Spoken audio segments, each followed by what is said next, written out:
Mahmudul Hasan local freelancer থেকে আমি আছি আপনাদের সাথে। আজকে যে জিনিসটা আমি আপনাদেরকে দেখাবো সেটা হচ্ছে উইন্ডোজ ডিফেন্ডার প্রবলেম। তো আমরা যারা 3D স্টুডিও ম্যাক্সে কাজ করে থাকি বা 3Dর যে কোনো ধরনের সফটওয়্যারে কাজ করে থাকি, তো আমাদের মেইন যে প্রবলেমটা সেটা হয় হচ্ছে উইন্ডোজ ডিফেন্ডার প্রবলেম। তো উইন্ডোজ ডিফেন্ডার প্রবলেমটা মূলত কি, আমরা যদি দেখি যে উইন্ডোজ 10 বা এর যে আশেপাশে যে উইন্ডোজের ভার্সনগুলো, এগুলোতে উইন্ডোজ ডিফেন্ডার একটা ডিফল্ট হচ্ছে অ্যান্টিভাইরাস একটা দেওয়া থাকে, যেখানে আমাদের বিভিন্ন ধরনের ভাইরাস রিলেটেড যদি ভাইরাস ডিটেক্ট করতে পারে তাহলে সেটা সাথে সাথে কেটে ফেলে। তো সেক্ষেত্রে আমাদের একটা প্রবলেম হয়ে দাঁড়ায়, আমরা যখন ম্যাক্স বা 3D স্টুডিও সফটওয়্যারগুলো ইউজ করি বা লুমিয়ন বা যে কোনো কিছু ইউজ করি, তখন এগুলোর যে ক্র্যাকগুলো থাকে বা উইন্ডোজের ভিতরে বিভিন্ন ধরনের ফাইল থাকে, বা আমরা যদি একটা জিপ ফাইল আনজিপ করি বা একটা জিপ ফাইল খুলে ফেলি, ওই জিপ ফাইলের ভিতরে যে ফাইলটা থাকে ঠিক ওই ফাইলগুলো যখনই ডিফেন্ডার ডিটেক্ট করে ফেলে তখনই সে ওই ফাইলগুলোকে নষ্ট করে দেয় বা ওই ফাইলগুলোতে নিজে নিজে ওগুলোকে কেটে ফেলে।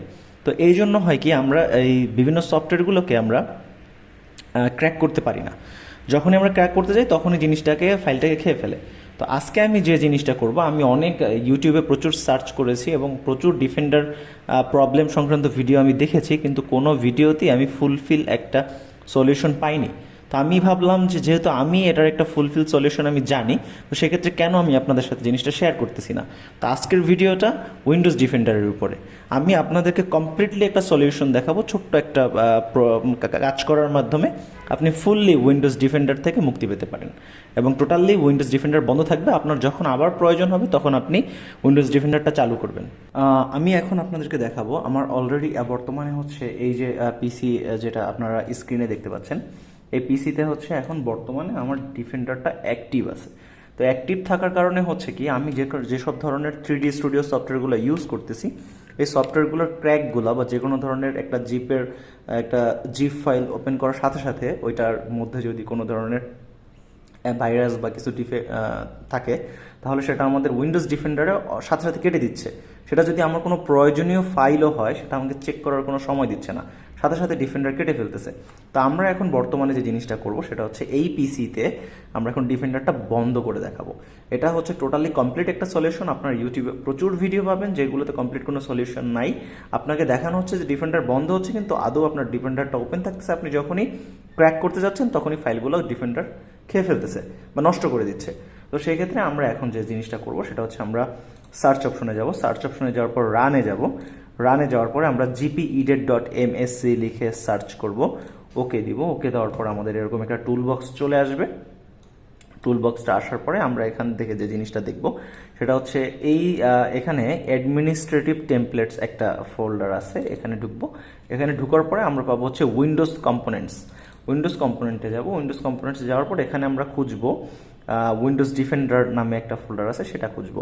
এই যে আমরা পেয়ে গেছি উইন্ডোজ ডিফেন্ডার অ্যান্টিভাইরাস। আবার ক্লিক করলাম, তারপরে আমরা পাবো turn off Windows defender antivirus. এখানে আবার ডাবল ক্লিক করার পর দেখেন যে জিনিসটা ডিসেবল আছে।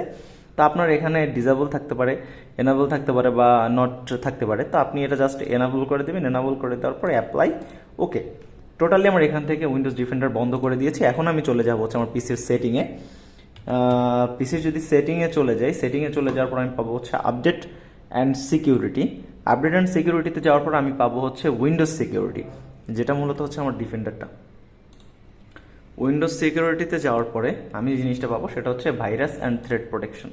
এখানে যাওয়ার পরে আমি ভাইরাস অ্যান্ড থ্রেট প্রোটেকশনের এখানে যাওয়ার পরে জিনিসটা অলরেডি অফ হয়ে গেছে। জিনিসটা যদি আমার এখানে ওই ভিতর থেকে যদি অফ না থাকতো, তাহলে এই ভাইরাস অ্যান্ড থ্রেট প্রোটেকশনে এখানে কি জিনিসগুলো আসতো সেটা আমি একটু আপনাকে দেখাচ্ছি। আমি যদি আবার পিছনে ব্যাকে যাই, ব্যাকে যাওয়ার পর আবার রানে গেলাম, জিপিইডিতে চলে গেলাম, জিপিইডিতে অ্যাডমিনিস্ট্রেটিভ টেমপ্লেটস চলে গেলাম, উইন্ডোজ ইয়াতে চলে গেলাম, তারপরে হচ্ছে ডিফেন্ডার। আমি যদি আপনাদেরকে দেখাই, মানে আমি আপনাদেরকে দেখাবো যে এইখানে কীরকম থাকবে যদি আমি ভিতর থেকে জিনিসটা বন্ধ করে না আসি। উইন্ডোজ ডিফেন্ডার অ্যান্টিভাইরাস, এরপরে হচ্ছে এই যে টার্ন অফ অ্যান্টিভাইরাস, এখানে এনাবল করে রাখছিলাম, এটা আমি ডিসেবল করে দিব, অ্যাপ্লাই দিব, ওকে দিব। আমি জিনিসটা এভাবে রেখে দিই। আমি তো জাস্ট ওখান থেকে আসি।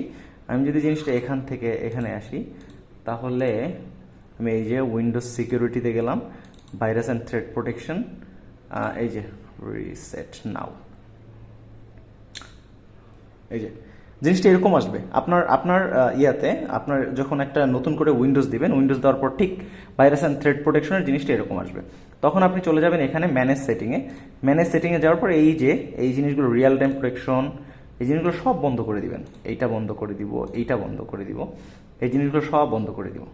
এটা বন্ধ করে দেওয়ার পর আমি একটু চেক করব যে আমার এই যে উইন্ডোজ ডিফেন্ডার অ্যান্টিভাইরাসের যে এখান থেকে আমি বন্ধ করছিলাম ওই জায়গাটা এনাবেল কিনা, না এটা এনাবেল না, এটা ডিসেবল আছে, এটা আমি এনাবেল করে দিব।